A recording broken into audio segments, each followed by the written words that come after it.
Part 1. I never thought holding someone's hand could change everything. But that night, it did. It was quiet. Too quiet for a Friday night at someone else's house.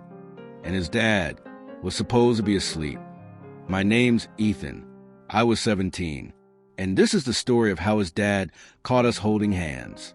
And why I'll never forget the way my heart nearly stopped. I met Ryan in sophomore year. He wasn't loud or super athletic or the typical high school golden boy. He was quiet, thoughtful, and always carried a book in his hoodie pocket.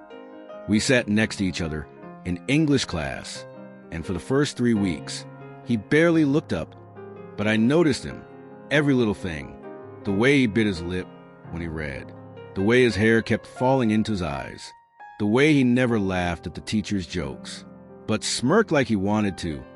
I never planned to talk to him, but one afternoon, it just happened. The teacher had handed out some group assignment, and before I could even choose, Ryan slid his notebook toward me. Just a quiet, "I don't really like people, but you seem okay." My heart stuttered. Was that flirting? No, probably not, but it felt like something. From that day on, we worked together, but we also started talking outside of class. Small stuff at first, music, books. Then one night, while we were texting about a poem we had to analyze, he sent me something random. Do you ever feel like you're pretending just to survive? I remember staring at that message for a full minute. Yes, but I didn't know if I should say it. So I typed, "Yeah, all the time," and hit send. He replied, "Same." By November, we weren't just friends anymore. We hadn't said it out loud, but there were looks, touches that lasted too long, moments where the silence between us said everything. Still, nothing happened, because Ryan had rules, strict ones. He never let me come to his house. He never called me when his dad was home. He never posted photos of us. And he always made sure we were never too close when someone else might see. At first, I thought he just wanted to be private, but I started to wonder if it was something more, something darker. One cold Friday night, he finally invited me over. His dad was going to be out late, he said. It felt like progress, like maybe he was letting his guard down. When I got there, Ryan was different. He looked nervous. His hoodie sleeves were pulled halfway over his hands. "Hey," he said, barely making eye contact. "Come in, but let's hang in the basement, just in case." Just in case what? I didn't ask. The basement was warm, full of old furniture and quiet corners. There was a record player in the corner, and Ryan played something soft, something that made the room feel like it belonged to another world. We talked for hours, about school, about books, about how fake people were. At one point, I asked him, "Why don't you let people see who you really are?" He froze, looked down at his hands, and whispered, "Because I don't know if I'd survive it." I didn't know what to say, so I just reached out and held his hand. He didn't pull away. He just held on tighter. That's when we heard the stairs creak. Then another step, and another. Ryan's hand stiffened in mine. His breath caught in his throat. And before we could move, before we could even pretend, his dad walked in. He wasn't supposed to be home. His face was blank at first. Then his eyes dropped to our hands. His expression changed. Fast, not to anger, but something sharper, colder, like a knife made of silence. Ryan let go of my hand, like it burned him. He stood up so fast the chair tipped over. "Dad, it's nothing," he stammered. I mean, we were just talking. But his dad didn't say a word. He just turned around and walked back up the stairs, without a single word. I sat there, frozen, heart racing. Ryan didn't look at me.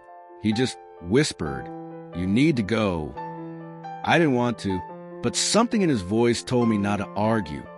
So I left, and as I walked into the cold night air, I couldn't stop shaking. Not because of the weather, but because I knew that one moment had changed everything. But this is just the beginning. Because what I didn't know then was that Ryan's dad wasn't just angry. He was hiding something, too. Something that would pull us deeper into a secret we weren't ready for. And I was about to find out just how dangerous love can be when the wrong person finds out.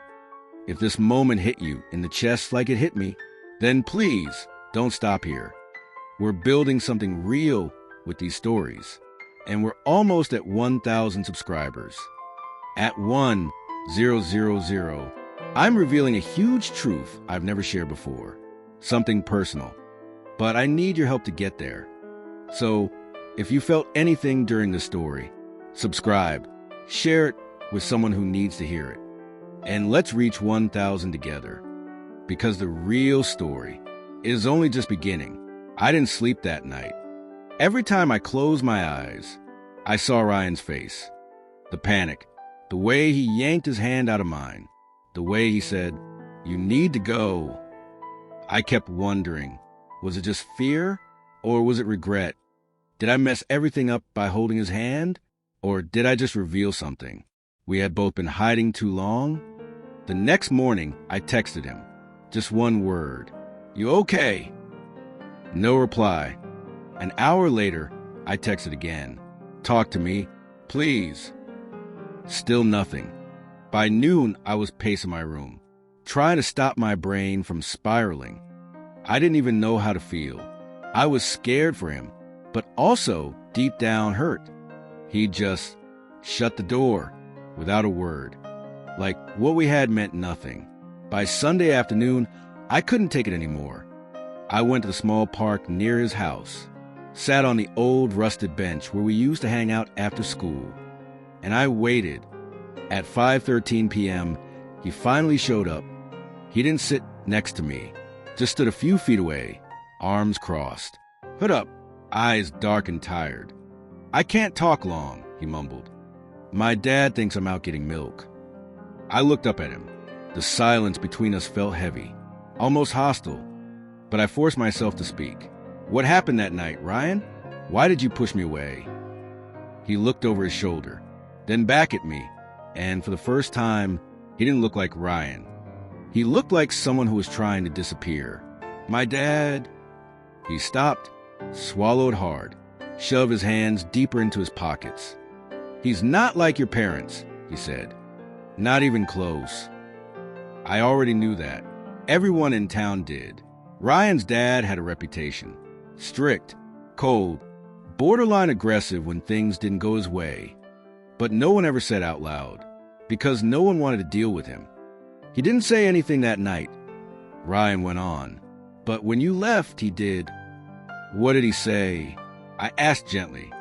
Ryan took a breath, and then whispered, "He said if he ever sees me with you again, he'll take me out of school and send me away." I couldn't breathe for a second. "Send you where?" "I don't know. Some camp, or a private school, someplace far. He has connections." I stood up, heart pounding. "This is messed up, Ryan. You can't just let him control you like that." "I don't have a choice." His voice cracked. He looked like he hated yelling, but it slipped out anyway. "I live in his house. I eat his food. He pays for everything. You think I can just walk away?" I felt my hands clench into fists, not at Ryan, but at the whole situation. I wanted to scream, to fix it, but I was just a kid, too. And we were stuck in a world that wasn't built for boys like us to love each other in peace. I reached out, not to grab his hand this time, just to rest it gently on his arm. He didn't flinch, but his eyes flicked up to mine. "I'm not walking away from you," I said softly. "I don't care how scared you are. You matter to me more than anyone else ever has." His eyes welled. He looked away fast, like he didn't want me to see. "Then don't make this harder," he said. "Don't come near me at school. Don't text. Don't show up again. It's the only way to keep things from getting worse." My heart cracked open, right there, on that rusted old bench.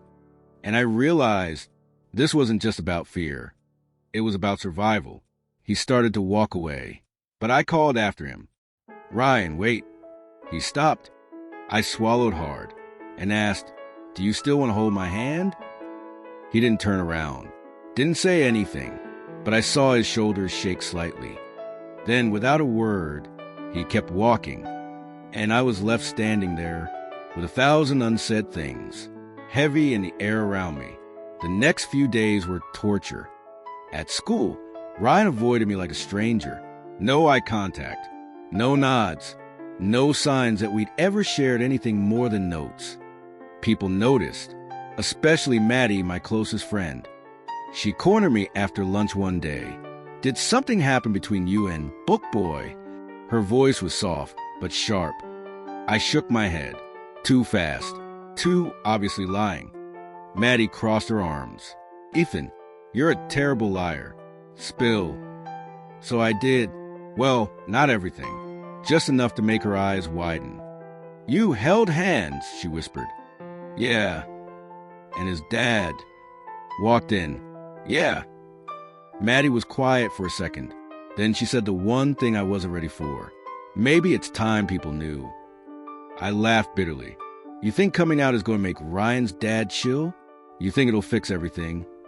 "No," she said honestly. "But hiding is killing you. And him." I couldn't sleep that night either. Again. Not because I was scared, but because Maddie was right. So I started writing. Not a message, not a text, but something more. A letter to Ryan. I poured everything into it. Every word I couldn't say aloud. That I missed his voice. That the world felt quieter without him. That I would wait, no matter how long, until he was ready to be seen. Not just by me, but by everyone. And at the bottom, I added just 5 words. "You don't have to hide." The next morning, I slipped it into his locker. No name, just that folded piece of paper. Waiting. I didn't expect anything to change. But that afternoon, something did. I was sitting alone on the bleachers after school. Sun starting to sink. Sky bleeding gold. And then I heard footsteps. Ryan sat next to me. Close. Closer than he had in weeks. He didn't say anything. Just slowly reached down and took my hand. No one was around.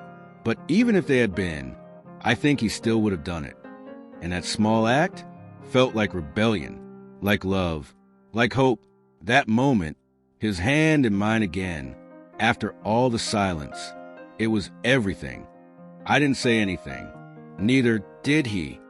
We just sat there on the bleachers, fingers laced, hearts thudding out of rhythm, while the sun sank behind the trees like it was holding a secret for us. But I knew this couldn't last, not unless something changed. After a while, Ryan spoke, quiet, flat, almost like his voice had lost color. "My dad found the letter." My stomach dropped. "Wait, how?" He gave a dry, humorless smile. "I forgot it in my hoodie pocket. He does laundry when he's angry, slams cabinets, folds things too hard. Guess he got a bonus surprise." I waited for the explosion, but it didn't come. He just looked forward and said, he didn't say a word. The silence said more than shouting ever could. He's ignoring me now. Won't look at me. Won't talk. He moved my room key to the garage, like I'm suddenly a guest. I wanted to grab him, shake the pain out of him, but I didn't. Instead, I asked, "What are you going to do?" He took a long breath, and then, almost like he was still convincing himself, "I think I need to stop hiding." My heart flipped. "You mean?" He nodded, slow, nervous. "I want to tell people. Maybe not everyone, but the ones that matter." My throat tightened. He looked over at me, eyes searching, scared, but solid. "Would you tell them with me?" I didn't even need to think. I squeezed his hand. Yeah, every step. We started with Maddie, because of course we did. We met her at the diner on 7th, her favorite spot. She was already sipping her milkshake when we slid into the booth. She raised an eyebrow, saw our hands, did a dramatic gasp. "Oh my God, you're both alive and gay?" Color me surprised. Ryan laughed, a real one, first time in weeks. "Nice to see you, too." he muttered. She leaned in, softer now. I'm proud of you, both of you, even if Ryan's dad is a human version of a locked vault. I saw Ryan tense, but he nodded. That's actually what I need to talk to you about. We told her the rest, about the threats, the emotional exile, the silence. Maddie didn't say much at first. Then, after a long pause, she said, "There's something in that house, isn't there?" Ryan blinked. "What do you mean?" She stirred her milkshake like it was tea, and she was a psychic. I mean, his silence feels like deflection, like he's hiding something, not just reacting. Ryan looked uncomfortable. "You think my dad's gay?" He laughed, short and sharp, as if... "No," Maddie said slowly. "I think he's guilty of something." Ryan went quiet after that, deep in thought. Later that night, he texted me. "I keep thinking about what Maddie said, and it's weird, but when I was younger, I once found a photo in a locked drawer. It was of my dad and another guy, smiling, clothes." My heart beat faster as I read it. "Do you still have it?" I asked. "No." He caught me holding it, snatched it away, told me never to go in that drawer again. I didn't reply right away. I didn't know how to. But one thing was clear. There was more to his dad than we thought. 2 days later, something happened that changed everything. Ryan called me. His voice was shaking. "Can you come over? Now, please." I didn't even ask. I just grabbed my jacket and ran. When I got to his house, the lights were off, except in the garage. Ryan met me at the door. He looked pale, eyes wide, breath short. "I found it again," he whispered. He led me to the back of the garage, where an old file cabinet stood under a tarp. He opened the bottom drawer. Inside were papers, folders, dusty boxes, and beneath it all, a leather photo album. He pulled it out like it was radioactive. We sat on the cold floor, knees touching. Ryan opened it. Photo after photo of his dad, not just smiling, laughing, holding hands, resting his head on another man's shoulder. They looked happy, free, in love. The last photo was a newspaper clipping. A headline, "Local teen dies in tragic river accident." Ryan frowned. "That's him," he whispered, pointing to the other guy in the photo. "Who?" I asked. "My dad's best friend. At least, that's what he always said." He looked at me, eyes filled with something I hadn't seen before. Shock, grief, and maybe understanding. We sat there for a long time, quiet, cold, staring at a past that was never supposed to be found. Finally, Ryan said, "He buried this, all of it, and now he's trying to bury me too." I looked at him. "No, he's trying to bury the part of you that reminds him of himself." Ryan wiped his eyes, then whispered, "I don't want to be buried." That night, everything shifted. Ryan wasn't scared anymore. He was angry, not reckless, but determined. He started walking through school differently, still quiet, but no longer avoiding me. He didn't announce anything, didn't post on socials. But when people asked, he answered, "Yeah, I'm with Ethan." Just like that. Most people didn't say anything. Some gave looks. A few whispered. But no one messed with him. Because the scariest kid in school was the one who stopped hiding. We didn't know how his dad would react next. But one evening, he left a note on the kitchen table. Just one line. "I see you made your choice. Good luck." No yelling. No threats. Just an emotional cut.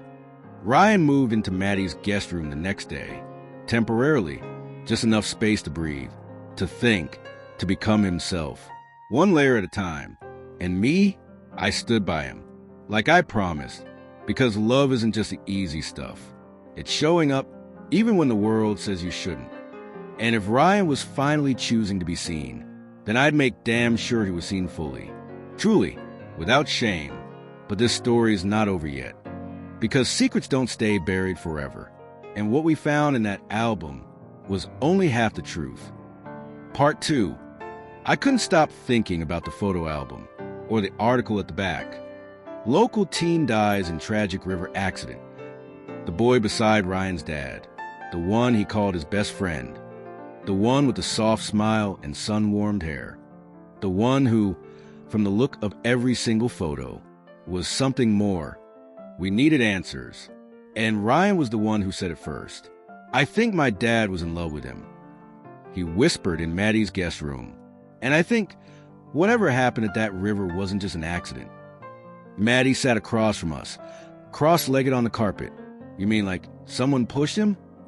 Ryan shrugged. I don't know, but I want to know. Because whatever happened back then, it turned my dad into someone cold. Like he shut off every part of himself. And we were starting to realize maybe that shut-off version of him was doing the same thing to Ryan now. We started with the article, the one from 1997. It didn't say much. Tragic drowning accident claims life of 17-year-old Joe Carter. Authorities report no foul play. Family declined to comment. Ryan kept staring at the name. Joe Carter, he said softly. I remember that name. My grandma said it once, years ago. Said she wished Joel had stayed away. I raised an eyebrow. That doesn't sound like something you say about someone who drowned. It was Maddie who suggested we visit the town archive. Small towns save everything, she smirked, especially old scandals. The next afternoon, the three of us sat in a dusty corner of the library, old newspaper reels glowing on a monitor. We searched Joe Carter. At first, it was just honor roll mentions, local swim meets, a fourth-place ribbon at a photography fair.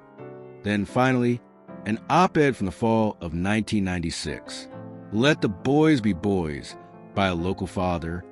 Ryan read the opening lines aloud. There are certain things boys don't do. They don't cry in public. They don't hold hands. And they sure as hell don't kiss other boys under the bleachers. We all went silent. The op-ed was angry, personal, aggressively vague, but filled with venom. Maddie whispered, "You think that was your dad?" Ryan shook his head. The byline is anonymous, but the timing fits. Joel died a few months later. And suddenly, the river didn't feel so accidental. That night, Ryan couldn't sleep. He paced Maddie's guest room in quiet loops, the way he used to pace the back row of the library at school. He called me just after midnight. "I need to go to the river," he said. "I need to see where it happened." I grabbed my coat, met him outside under the stars. The river wasn't far, just a few minutes through the woods. It was quiet, moonlight rippling on the water, the same water that, almost 30 years ago, had swallowed a boy named Joel. We stood at the edge, not speaking. Then Ryan knelt, pressed his palm to the damp earth. "I think my dad loved him," he whispered. "And when he died, my dad decided he didn't want to love anyone ever again." His voice cracked, and now he sees me loving you, and it terrifies him. I crouched beside him, not touching, just close. He's trying to stop history from repeating. I said quietly, "But he's doing it the wrong way." Ryan looked at me, eyes glistening. "Do you think he blames himself?" "I think maybe he does," I said, "and maybe that's why he's punishing you, because he never forgave himself." We sat there for what felt like hours, listening to the water, the wind, the ghost of a love that never got to breathe. The next morning, Ryan made a decision. "I want to talk to him," he said. "For real this time. Not through silence. Not through slammed doors. Face to face." Maddie looked nervous. "Are you sure? He hasn't exactly been open to heart-to-hearts lately." Ryan nodded. "I don't care. Even if he walks out, he needs to hear the truth." That evening, Ryan walked back into his father's house. The first time since the day he moved out. He asked me to wait outside. Said he had to do this alone. I sat on the porch steps, counting every second. 20 minutes passed, then 30. When the door finally creaked open, Ryan stepped out, eyes red, jaw tense. I stood up fast. "What happened?" He took a long breath, then said something I never expected. He admitted it. He loved Joel, and the night he died, they'd fought. He told Joel to stay away, to stop being reckless, to stop making them both a target. Ryan swallowed hard, and Joel stormed off, went to the river alone. He never came back. I felt cold all over. What did he say about us? I asked gently. Ryan stared ahead. He said he sees too much of himself in me, that he thought pushing me away would protect me.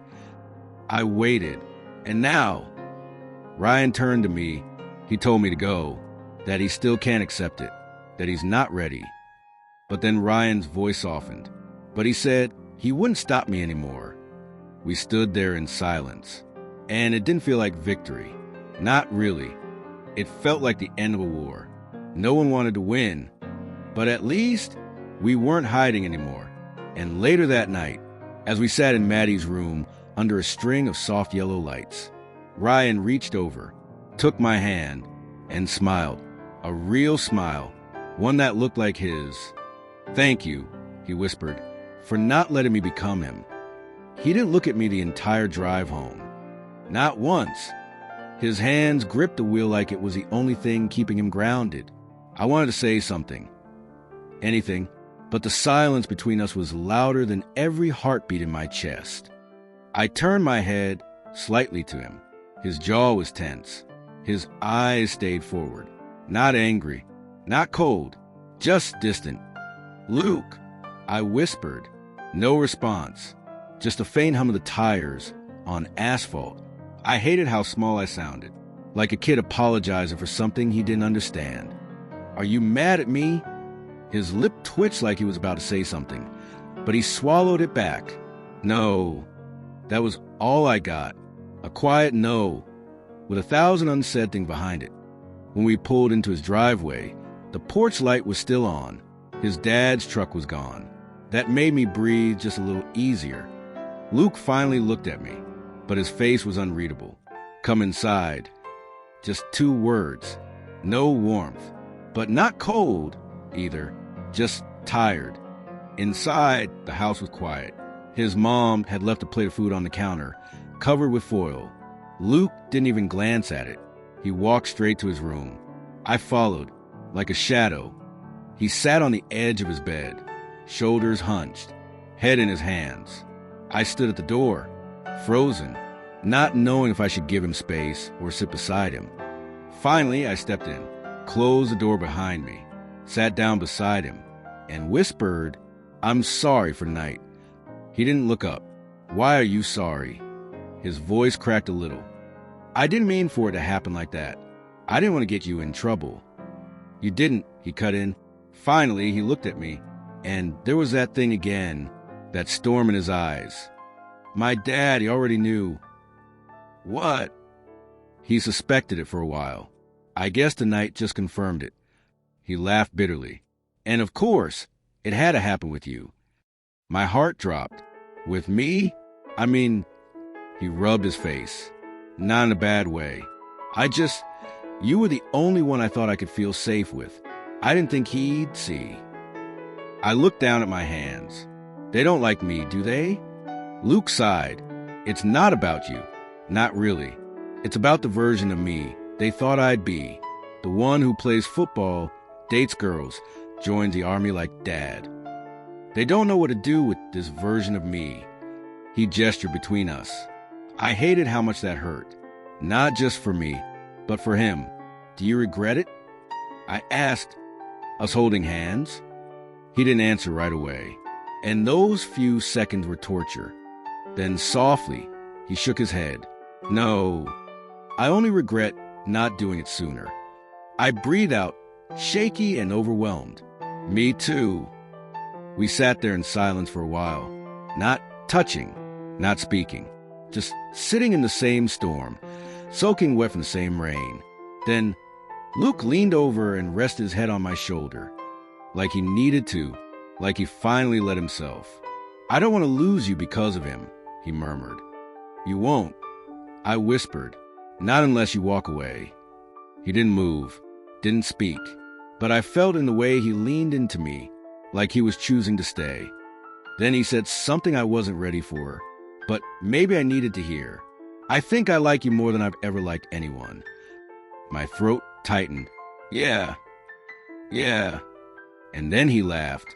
Soft, nervous, beautiful. I don't know what that means yet, but I want to find out. I smiled. Then let's find out. We didn't kiss. Not that night.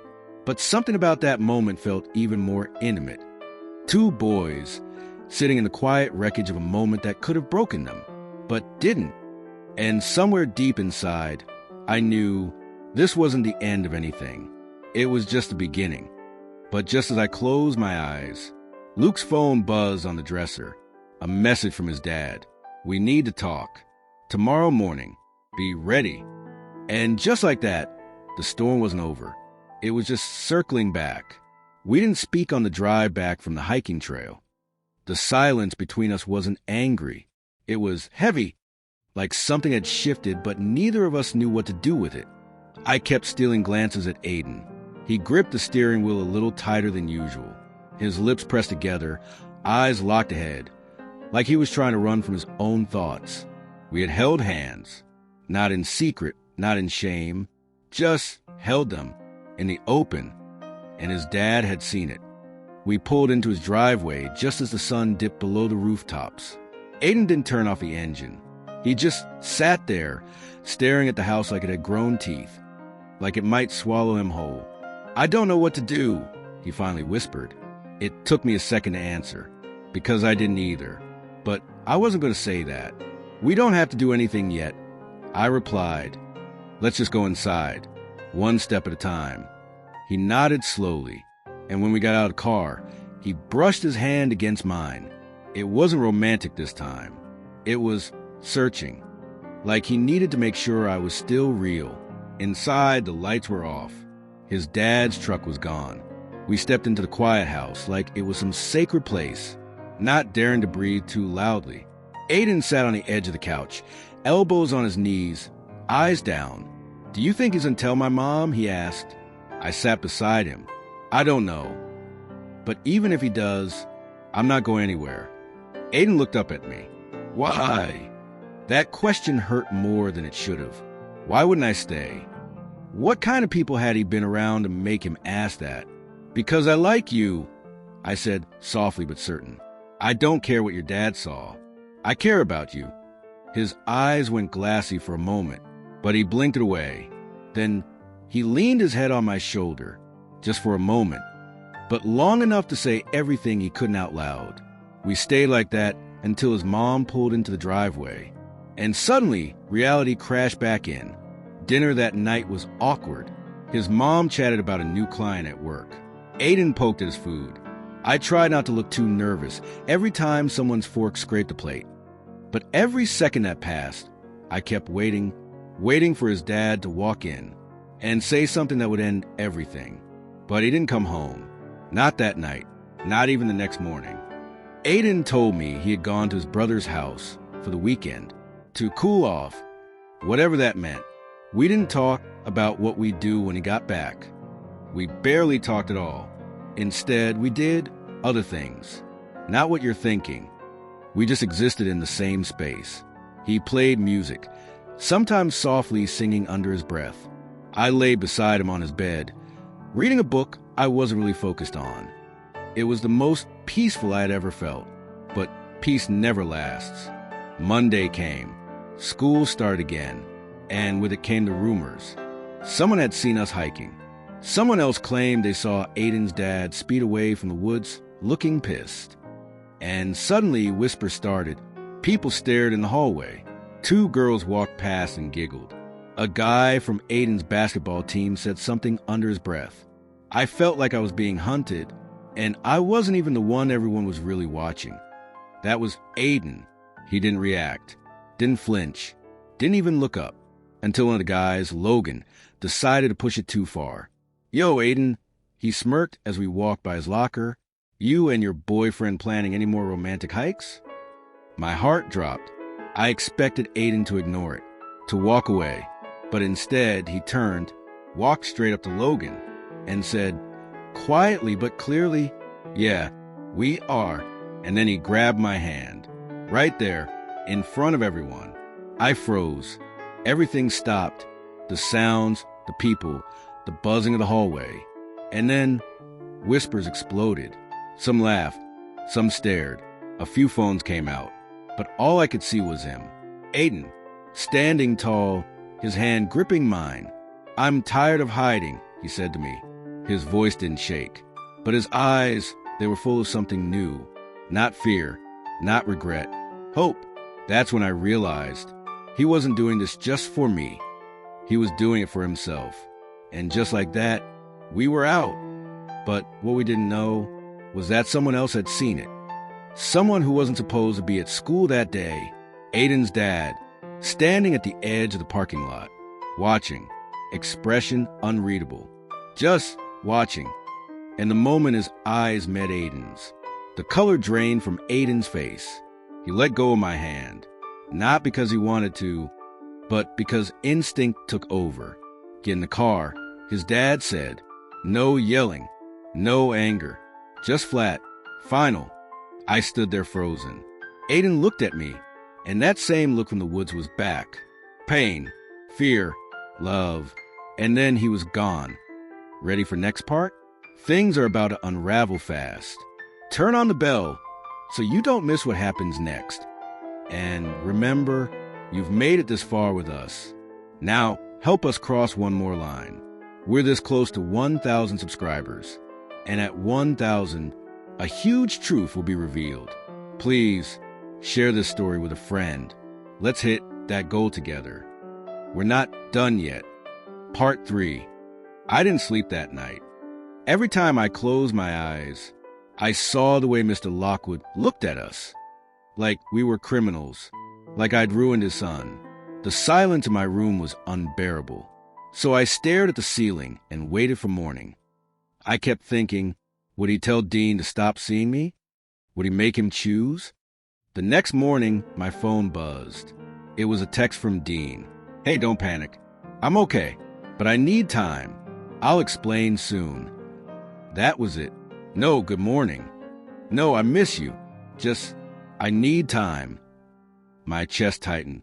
I sat up in bed, staring at the message like it could change if I blinked hard enough. But it stayed the same.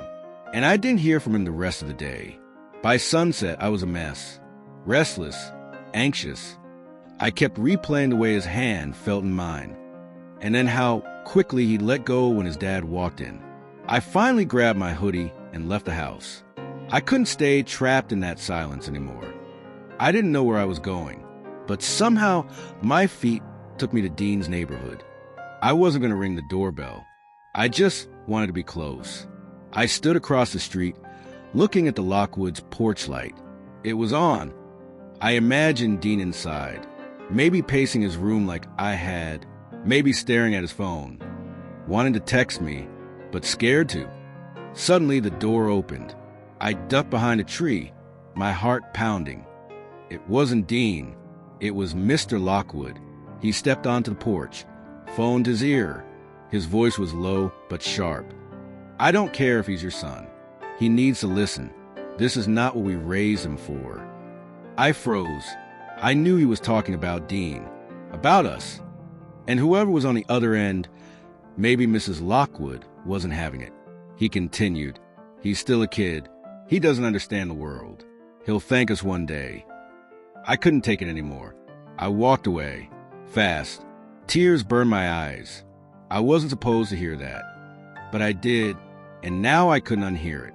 By the time I got home, I felt like a ghost.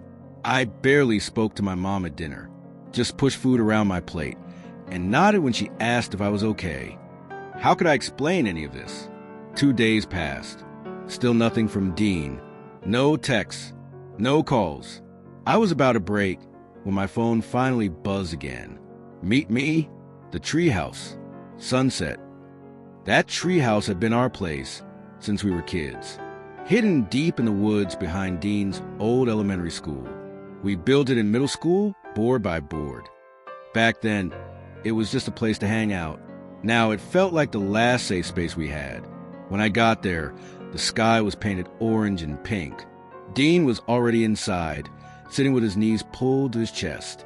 He looked like he hadn't slept either. But when our eyes met, I saw it. That spark, the one that never left. I climbed up the ladder slowly. Neither of us said anything for a while, just sat there, breathing the same air. Finally, Dean broke the silence. My dad grounded me, took my phone, said I couldn't see you anymore. His voice cracked, but I couldn't take it. I snuck out. I nodded, my throat tight. Yeah, I figured. Dean looked at me. He thinks I'm confused. Says I don't know who I am. His eyes welled up. But I do. I've never been more sure of anything. I reached for his hand. This time he didn't flinch. He held mine tightly, like he was afraid I'd disappear. What do we do now? I whispered. Dean looked out the window. I don't know, but I'm not giving you up. I can't. Even if he hates me, even if I lose everything else. That moment in the treehouse, with the sun fading and the world quiet, it felt like the start of something real, something that couldn't be taken back. But little did we know, someone had followed Dean, and we weren't alone. We didn't talk the entire car ride home, but his hand never left mine, not even once. His dad's voice still echoed in my mind, cold, sharp, like a blade, not under my roof. And yet, here we were, driving away, still holding on. I stared out the window. The world outside looked the same, but everything inside me had changed. Are you okay? Caleb whispered.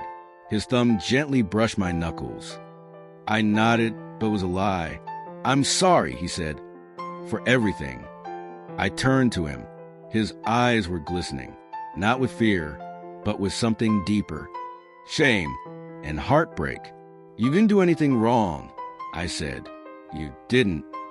He sniffed and looked down at the wheel. I should have said something. A long time ago. His voice cracked. I should have told him about me. The word me hung heavy, like it was too dangerous to define. I squeezed his hand. You don't owe him that, I said. You only owe yourself the truth when you're ready. We drove in silence again. But this time it wasn't empty.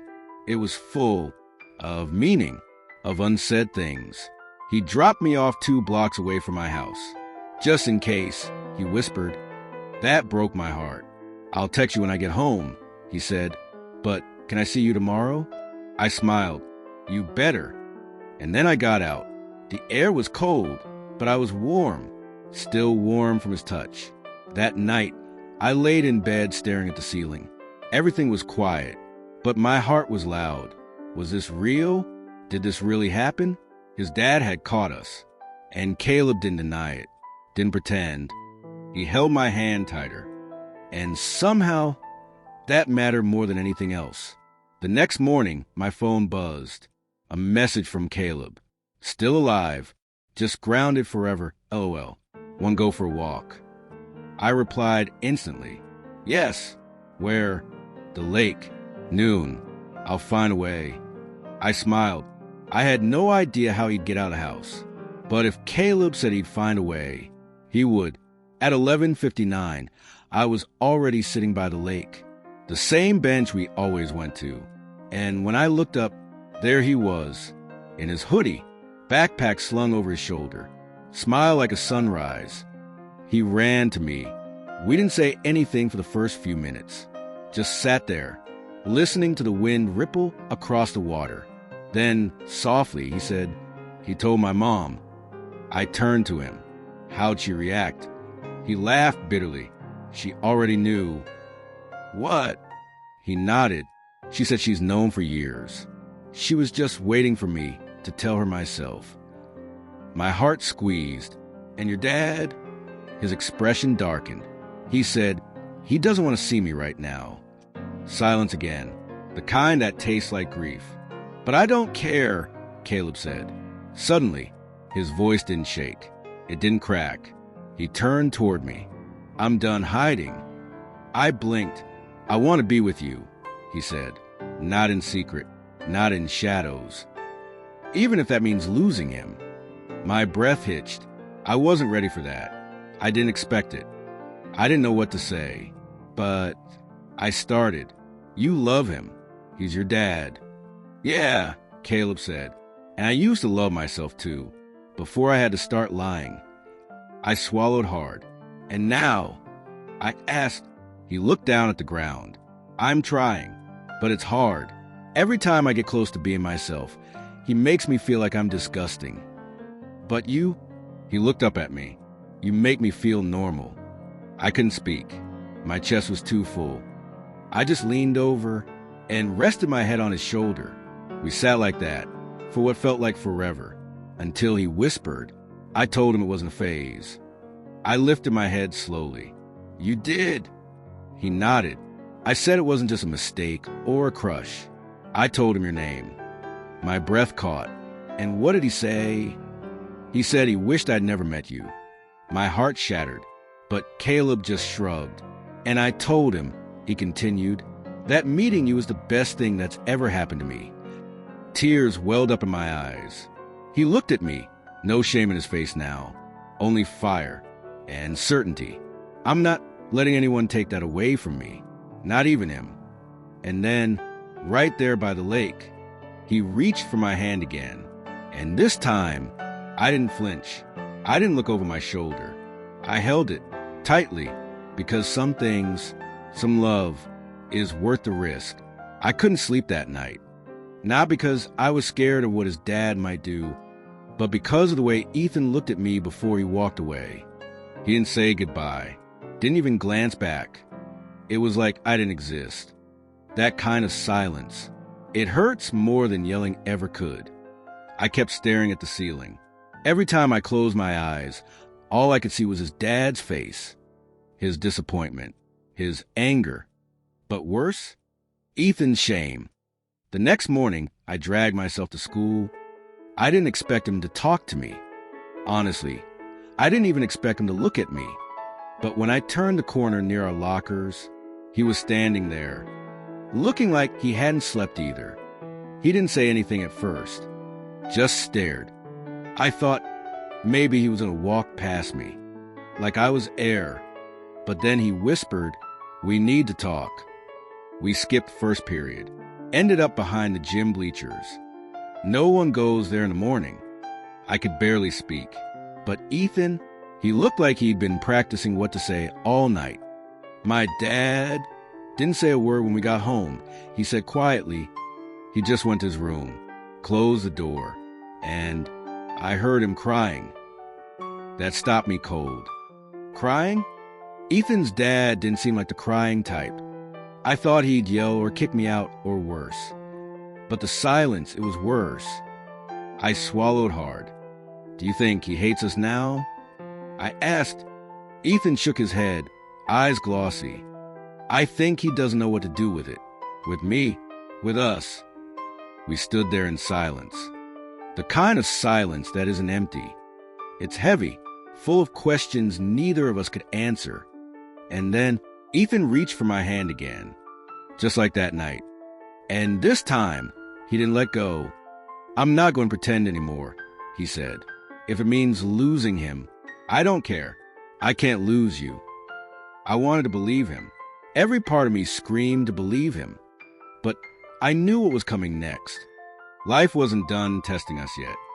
And I had no idea the next test would come that same night. Part 4. The days after Mr. Callahan's sudden return felt suspended in time, like we were walking through fog, careful not to say too much or feel too loudly. Dylan hadn't come over since. No surprise. I wouldn't have either. His dad saw us, hands intertwined, no words to twist, no space for lies. The worst part? We hadn't even talked about it. I kept staring at my phone, like it owed me something.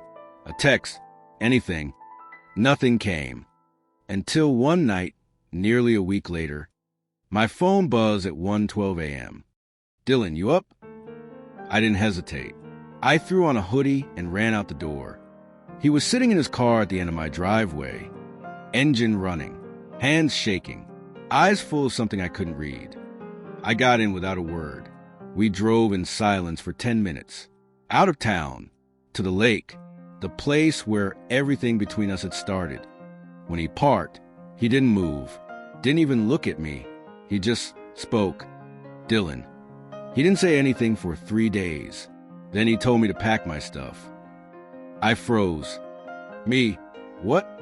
Pack it for what? Dylan. He's sending me to some school in Florida. Some military thing. Next week. The cold night felt sharper. I clenched my fists. Me, because of us? He finally turned to me, eyes wet, lip trembling. Dylan. He didn't say it. But yeah, he saw us, and now I'm being shipped off. I wanted to scream, cry, punch something.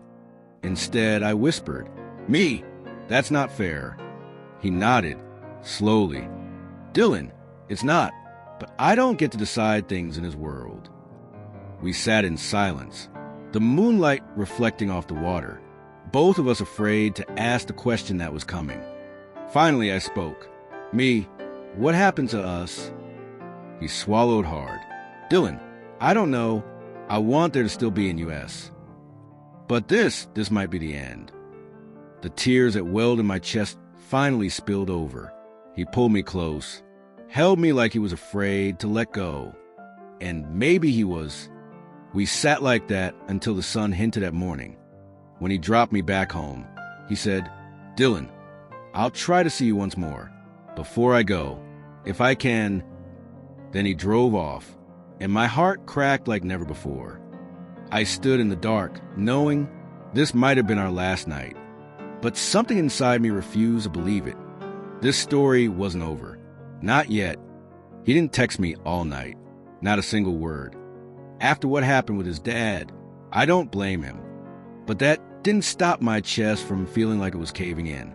Every hour that passed without his name lighting up my screen, it felt like a new kind of silence. One that screamed. I kept staring at my phone, even though I already knew it wouldn't buzz. My room felt too quiet, too still, and I hated it. I scrolled through our old messages, stupid memes, inside jokes, that photo of us at the lake where he had his arm around me like it was the most normal thing in the world. I missed that version of us. I missed him. The next morning, I dragged myself to school, eyes heavy, heart heavier. I didn't even see him in the parking lot, or in first period, or second. It was like he'd vanished. By lunch, my anxiety was eating me alive. So I texted him, just 4 words. "Are you okay?" Nothing.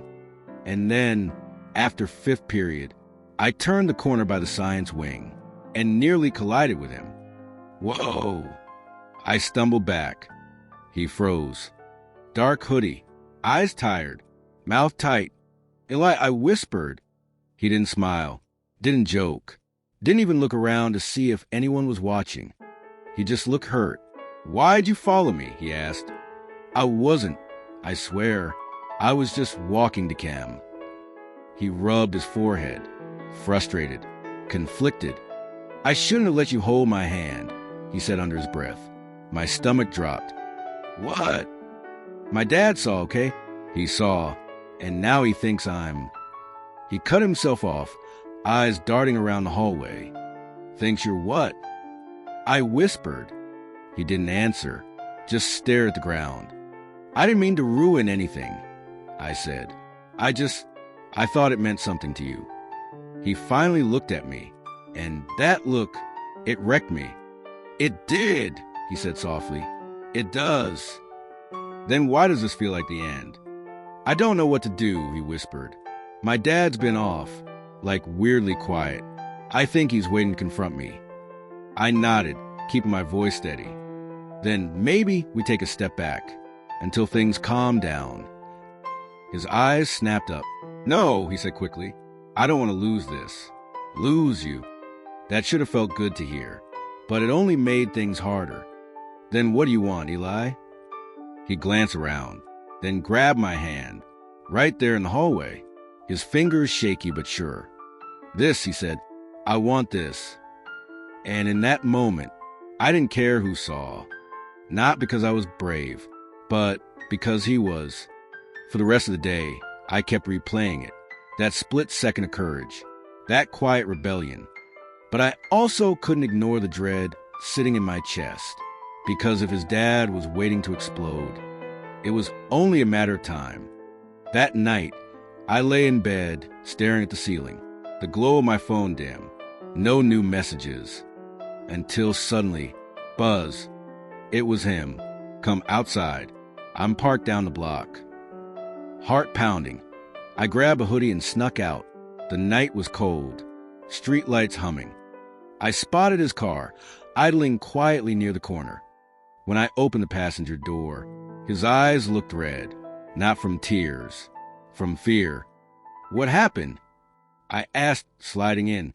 He swallowed hard. My dad knows everything, he whispered. My breath caught. What did he say? He told me I had one choice. End it or leave. The silence between us cracked like ice. And what did you say? He turned toward me, voice shaking. I said I wasn't giving you up. And that's when I realized this was no longer about a high school crush. This was real.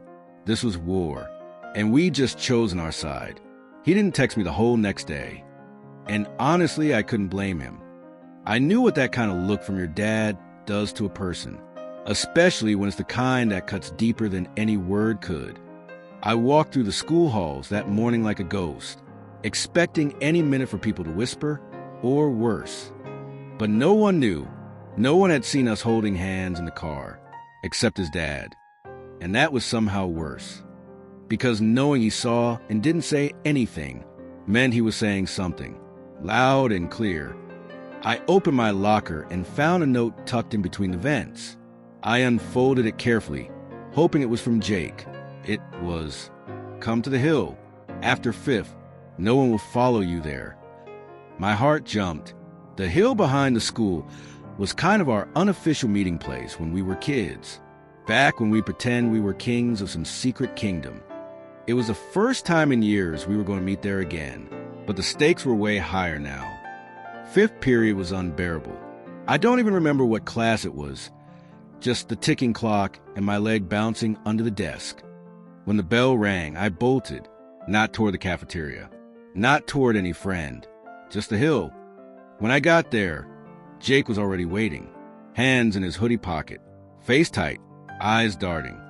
But when he saw me, some of that tension melted, just a little. He didn't speak right away, just patted the spot beside him on the grassy slope. I sat, close, but not too close. I didn't want to scare him away. "He hasn't talked to me since that night," Jake said quietly. His voice was dry, like he'd been holding everything in. Not a word, just silence, the kind that makes you think you're not even there. I looked down at the grass, unsure what to say, so I let him keep going. I thought maybe he'd yell, maybe even hit me, but no, he just looked at me like I wasn't his son anymore. I felt my chest tighten, not from guilt, but from how much I wanted to fix something I couldn't. "Jake, this isn't your fault." He looked at me sharply. "It is. I held your hand. I wanted to. I still do." His voice cracked at the last part, and then he reached for me, right there, behind the school, on the hill we once ruled as kids. He held my hand again. I didn't even think. I just squeezed it back.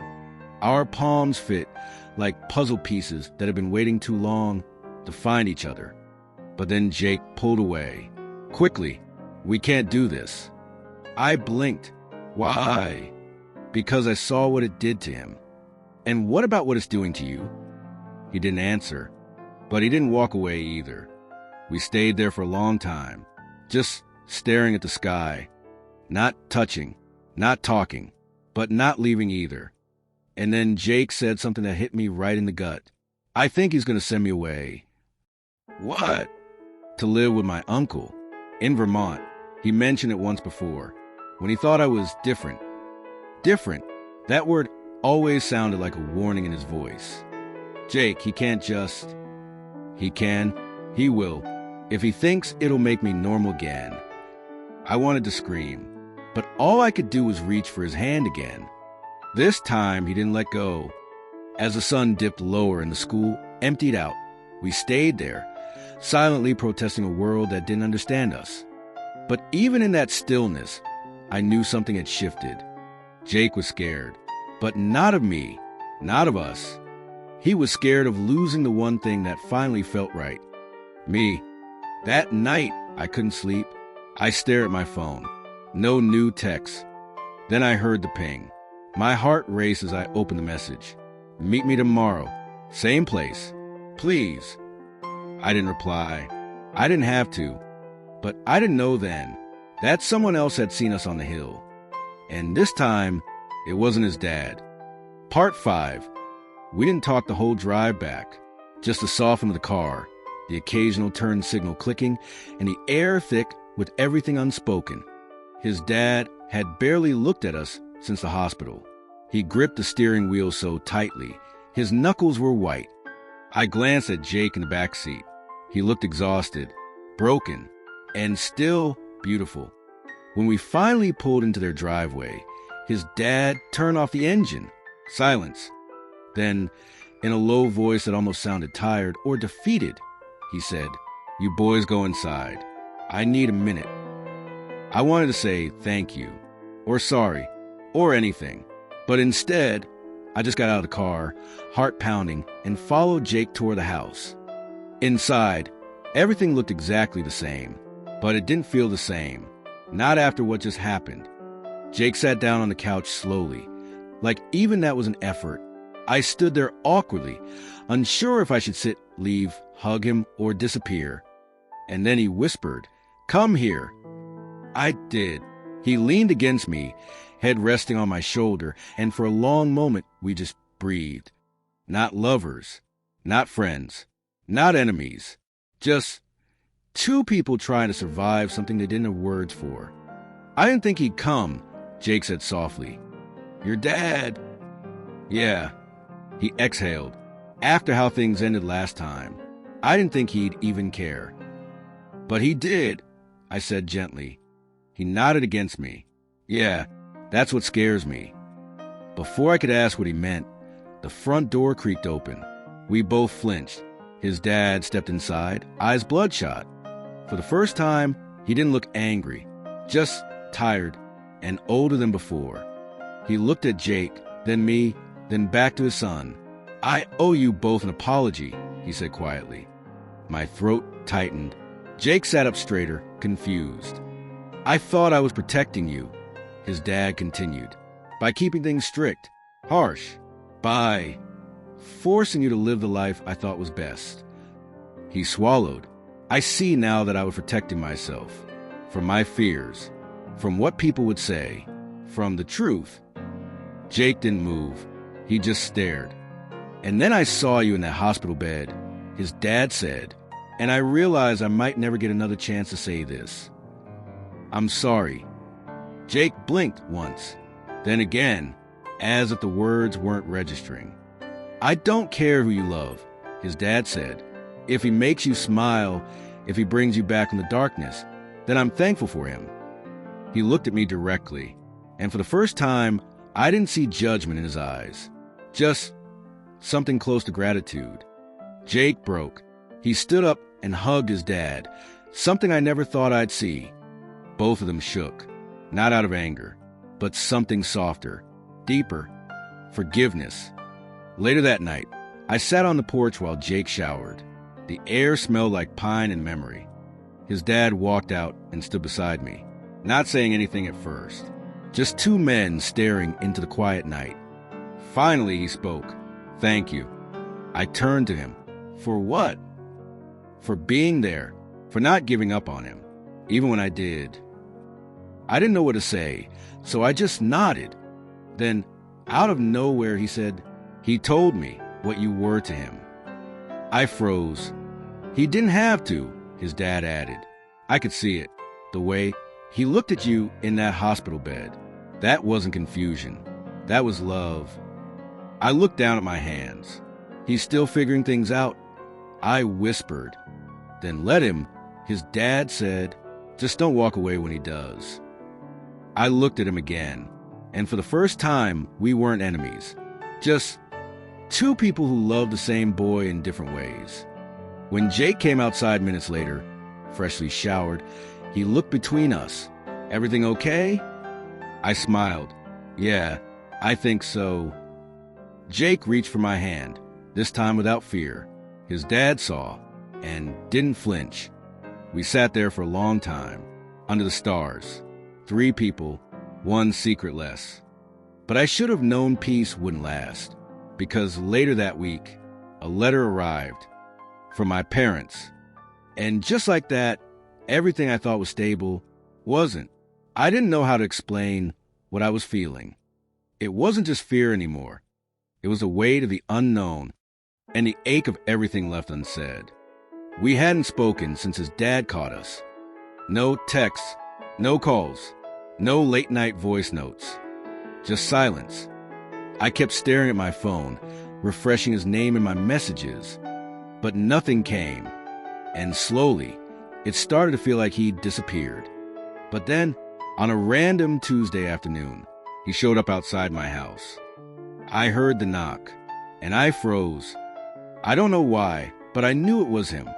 I opened the door slowly, and there he was, soaked in rain, his hoodie clinging to him, his eyes bloodshot. "Can we talk?" he asked softly. I stepped aside, didn't say a word, just let him in. He stood there awkwardly in the entryway, dripping onto the floor. "My dad," he started, "he's making me go live with my aunt. In Oregon." My breath caught. Oregon? That's across the entire country. When I asked, my voice barely a whisper. "Friday?" I couldn't believe what I was hearing. It was Tuesday.